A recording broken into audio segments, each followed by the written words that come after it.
प्रतापगढ़ के बारे में कहा जाता था, न 100 पढ़ा न एक प्रताप गढ़ा। यानी अगर कोई 100 पढ़े लिखे लोग हैं तो उन पर एक प्रतापगढ़ का व्यक्ति भारी पड़ जाता था।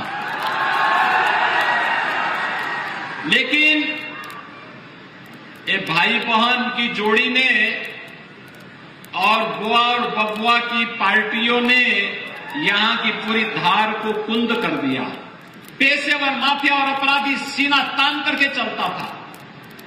आज कोई अपराधी और माफिया सीना तान करके चल पाएगा क्या? आज हिम्मत कर पाएगा क्या?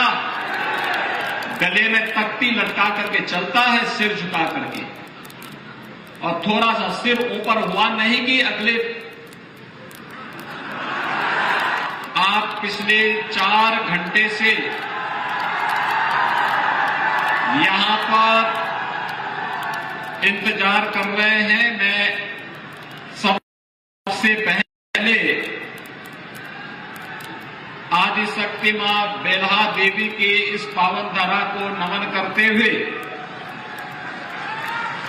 आप सभी प्रतापगढ़ के नागरिकों के धैर्य के लिए आप सबका मैं हृदय से अभिनंदन करता हूं।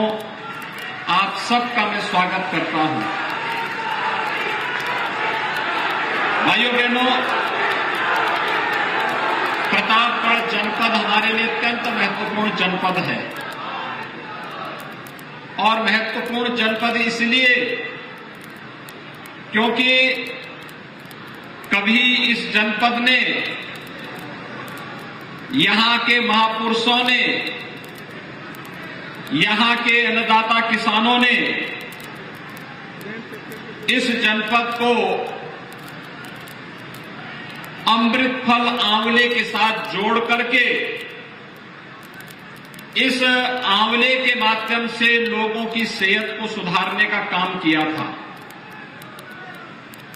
भाइयों बहनों, एक समय ऐसे भी आया था जब प्रतापगढ़ के हमारे किसान आंवले से मुंह मोड़ करके दूसरे कार्यों में अपना हाथ आजमाना शुरू कर दिए थे। यहां पर कभी यहां की पहचान ऑटो ट्रैक्टर लिमिटेड एपीएल की बंदी के बाद प्रतापगढ़ ऐसा लगा कि जैसे जिस प्रतापगढ़ के बारे में कहा जाता था कि 100 पढ़ा न एक प्रताप गढ़ा। यानी अगर कोई 100 पढ़े लिखे लोग हैं तो उन पर एक प्रतापगढ़ का व्यक्ति भारी पड़ जाता था। लेकिन ये भाई बहन की जोड़ी ने और बुआ और बबुआ की पार्टियों ने यहां की पूरी धार को कुंद कर दिया। एपीएल बंद कर दिया। आंवले की जो खेती होती थी किसानों ने मुंह मोड़ दिया।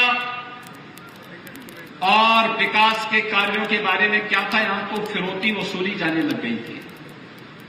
रंगदारी का धंधा शुरू हो गया। व्यापारी परेशान, बेटियां स्कूल नहीं जा पाती थी। नौजवानों को जिनके हाथों में स्कूल हो, जिनके पास जाने के लिए स्कूल होना चाहिए था, उनके हाथों में तमंचे पकड़ाए जाने लग गए। एक कांग्रेस सपा बसपा ने ऐसे ही पूरे प्रदेश को बर्बादी के लिए कोई पोर कसर नहीं छोड़ा। आज भाइयों बहनों, एपीएल के स्थान पर इंडस्ट्रियल पार्क बनाने की कार्रवाई प्रदेश की डबल इंजन की सरकार कर रही है। राम वनगमन पथ यहीं से होकर के अयोध्या से प्रतापगढ़ होते हुए ही चित्रकूट के लिए जा रहा है। इसको 4 लेन के रूप में बनाने की कार्रवाई डबल इंजन की भाजपा की सरकार कर रही है। गंगा एक्सप्रेसवे मेरठ से प्रतापगढ़ से होते हुए प्रयागराज तक पहुंच रही है। हमारा प्रयास है कि 2025 के प्रयागराज कुंभ के पूर्व हम इसको पूरा करवा करके आवागमन को आसान कर ले, प्रयागराज आने और जाने वाले श्रद्धालुओं के लिए और नागरिकों के लिए आसान कर ले। यहां के बाईपास के विस्तार को स्वीकृति दे दी गई और कोई सोचता था कि प्रतापगढ़ में भी मेडिकल कॉलेज होगा। अब तो प्रतापगढ़ का अपना मेडिकल कॉलेज भी हो गया है। नगर हो या गांव, इन सब की सेहत को सुधारने का काम हो रहा है, जनता की बुनियादी सुविधाओं को आगे बढ़ाने का काम हो रहा है। सपा बसपा और कांग्रेस ने युवाओं के हाथों में तमंचे पे पहुंचाए थे। हमने कहा तमंचा से नहीं, आज का युवा के हाथ में टैबलेट होना चाहिए। टैबलेट, वह उसके टैलेंट को तकनीक के साथ जोड़ करके, टेक्नोलॉजी के साथ जोड़ करके, ट्रेनिंग के साथ जोड़ करके हम अपने युवा को स्मार्ट बनाएंगे। पिछली सरकारों के समय शहर कूड़े के ढेर होते थे। हमने कहा शहर की पहचान कूड़े के ढेर से नहीं, हमारे नगरों की पहचान स्मार्ट सिटी से होनी चाहिए, स्वच्छता के साथ होनी चाहिए। स्मार्ट सिटी के रूप में बन रहे हैं। पहले नगरीय क्षेत्रों में शोधों का आतंक होता था, आज सेफ सिटी बन रही है। और इसलिए भाइयों बहनों, आज मैं आपके पास यही कहने के लिए आया हूं कि जो कुछ भी हम करने में सफल हुए, व्यापारियों से पहले रंगदारी वसूली होती थी। पेशेवर माफिया और अपराधी सीना तान करके चलता था। आज कोई अपराधी और माफिया सीना तान करके चल पाएगा क्या? आज हिम्मत कर पाएगा क्या? गले में तख्ती लटका करके चलता है, सिर झुका करके, और थोड़ा सा सिर ऊपर हुआ नहीं कि अगले। और इसलिए भाइयों बहनों, आज मैं आप सबसे कहने के लिए आया हूं, एक डबल इंजन की सरकार सबका साथ, सबके विकास के साथ, सबके विश्वास को और सबके प्रयास को लेकर के चल रही है। हमने तुष्टीकरण नहीं, हमने सशक्तिकरण पर ध्यान दिया है।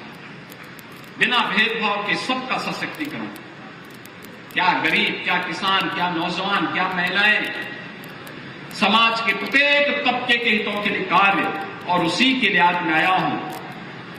ये नगर निकाय के चुनाव जनता को शासन की बुनियादी सुविधाओं को उपलब्ध करवाने का एक सशक्त माध्यम है, और उसी को आगे बढ़ाने के लिए दिल्ली से और लखनऊ से पैसा आएगा और पैसे की कोई कमी नहीं होगी।